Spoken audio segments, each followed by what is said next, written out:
Now, for many years now, Democrats have realized that the only way to turn their radical plans into a reality is to take more power and money from the American people and give it to Washington. They want control over almost every aspect of your life. We can't drive our SUVs and, eat as much as we want and keep our homes on 72 degrees at all times.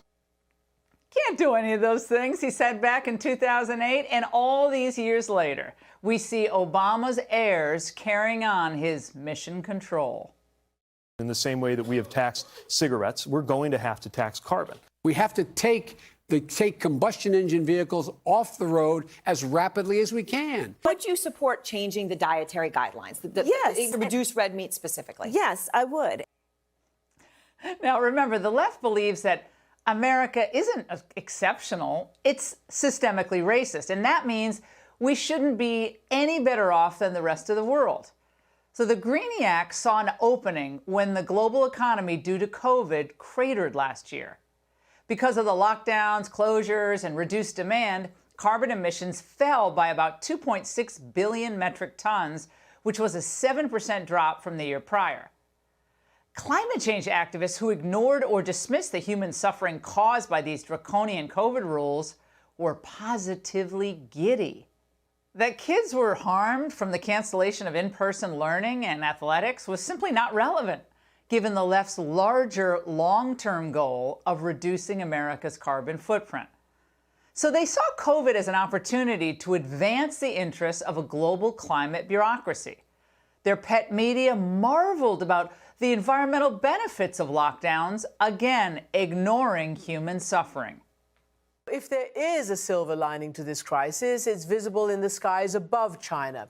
All of this inaction, while causing so many humans problems, has actually proven to be quite good for Mother Earth. Falling pollution levels brought about by lockdowns may have been shining an impact on sunshine. Wild animals are now roaming city streets. How do we make sure these pollution levels don't rebound? So the longer you were behind closed doors, not commuting to work, not going to church, not traveling to see family, the happier those people were. But having a free country means that individuals are making their own risk assessments according to their own risk profiles. The Greeniacs hate that. They much prefer to order you around, or if that's not possible, to frighten you into abandoning your own common sense. So mindless COVID fear-mongering kept suburban women double-masked on running trails and sent urbanites to Amazon Prime for all their grocery orders. My favorite is when they were frantically wiping down their bananas and their egg cartons worried about COVID. The virus can live on surfaces, for example, steel and plastic for up to 3 days. We're just going to clean all the virus off here. Don't need to do too much. It's a pretty sensitive virus. For cardboard, it's typically going to be closer to 24 hours.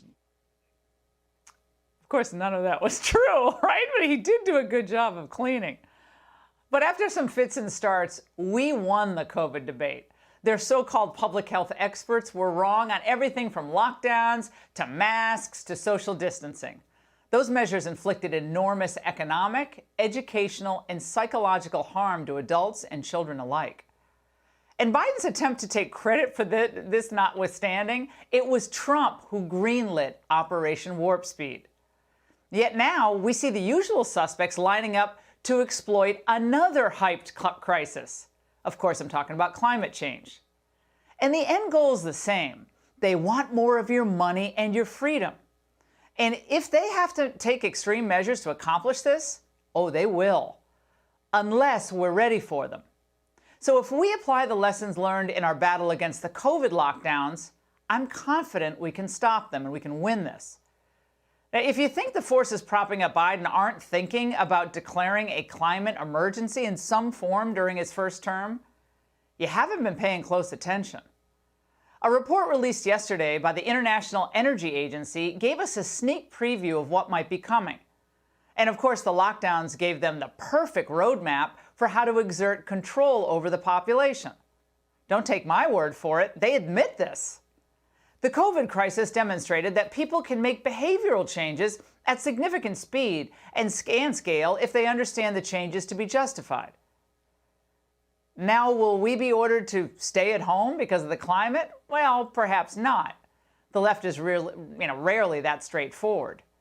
But even without government stay-at-home orders, there are a lot of ways for the left to effectively lock you down, like through gasoline shortages, skyrocketing fuel prices, phase-outs of gas-powered cars, just to name a few. In fact, the IEAE's bucket list of climate controls includes carbon taxes, fuel taxes, limiting air travel, reducing speed limits, phasing out gas-powered cars, and many more agenda items. Doesn't that just sound grand? San Francisco, among other cities, is seriously considering implementing congestion pricing with fees as high as $14 for every car entering the city. New York and D.C. are already squeezing cars out by expanding bike and pedestrian lanes. Hawaii, they've already declared a climate emergency there. And the far left is already pressuring Biden to declare one on a national scale. AOC and Bernie Sanders introduced legislation back in February, in fact, to do just that. But we cannot let the politicians or the bureaucrats abuse their authority again. No more never-ending states of emergency, no more executive orders to shutter businesses and schools. If governors or mayors want more authority, then they should ask for the voters to approve that, pass a law the old-fashioned way through the state legislature. Pennsylvania voters offer a blueprint for stopping future abuses of emergency orders by governors who, of course, enjoyed exerting their unchecked authority to shutter schools and businesses. In a rebuke of Democrat Governor Tom Wolf, 54% of voters yesterday supported a ballot question to allow a simple majority of lawmakers to end a disaster declaration at any time. Democrats and so-called public health experts use, remember, half-truths, skewed data, and outright lies to pressure states to make the drastic decision to lock down. Only 7 resisted. Only one state, South Dakota, didn't order any businesses to close during the pandemic. Georgia was the first to reopen. Then Florida and Mississippi and others followed suit. They brushed off the dire warnings and the power-mad COVID-crats. These governors put the overall interests of their residents and the long-term survival of their states ahead of the alarmism of the moment. This is the same approach that we need to take when they throw the climate hyperbole at us. As usual, if we want to see where the Democrats are going, look to Europe. In Milan, they're pushing cars out of there with bike and pedestrian lanes. Fuel taxes are being jacked up all over the UK and Europe. And France is moving to ban all short-haul domestic flights.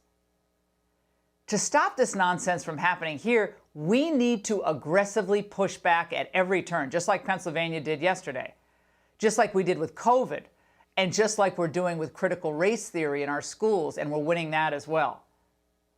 The only lockdown that should happen again is of the politicians who try to wrest away liberties and hard-earned money on the bogus claim that government can solve every problem, when we know all too often government just makes matters worse. And that's the angle. Hey, Sean Hannity here. Hey, click here to subscribe to Fox News YouTube page and catch our hottest interviews and most compelling analysis. You will not get it anywhere else.